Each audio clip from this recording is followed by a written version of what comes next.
As a parent, when I hear someone talking about persistence, my first thoughts return to our children as they were growing up. Whether it was one of our sons in the candy aisle at Jewel, or one of our daughters at the toy aisle at Kmart. Not always a pretty sight, especially if you sensed a meltdown coming. Persistence can be a negative if it's not used for the right reasons. It can, however, be a positive if we choose. For example, how often do we persevere in asking God for his help? How often do we persevere in advocating for something that we believe in? Are we patient yet persistent in our prayer and in our requests? In today's readings, we see the gift of persistence leading to a positive outcome, and when tied to our faith, delivering a message of hope for us all. In our first reading, Moses calls on his community, including Joshua, Aaron, and Hur, to persevere in the face of an attack on Israel. Despite growing weary, he never gives up. Their faith in God and their perseverance delivers a victory for his people. St. Paul tells us to be faithful to what we have learned and to what we believe. He tells us that we must be persistent in our faith, whether it's convenient or inconvenient, and to be encouraged through patience and teaching. In our gospel, Jesus tells us we must pray always without becoming weary. That if we believe in something and never let go of that belief, if we turn it over to God, God will listen. His message, God will be there for us when it's needed. That got me to thinking even more about what's going on in our country and around the world. Specifically, how we as a society are responding to the issue of immigration.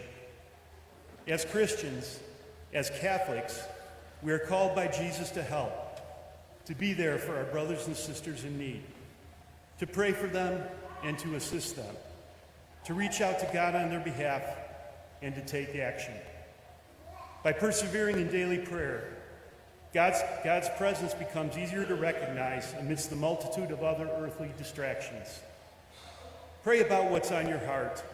Pray directly to God with brutal honesty, and pray every day. Pray for our fellow brothers and sisters who deserve to be treated with respect, dignity, and open arms. Pope Leo shared his thoughts on this issue this week at the Mass for Migrants in Rome. He said the following: "Our migrant brothers and sisters on the flight from violence and suffering cannot and must not find the coldness of indifference or the stigma of discrimination." He calls on us not to hide in the comforts of one's own life and turn a blind eye to those who arrive from lands that are distant and violent, but rather open our arms and hearts to them, welcoming them as brothers and sisters, and being for them a presence of consolation and hope. He goes on to say, Catholics cannot leave the work to others. This precious service involves each one of us within the limits of our own means.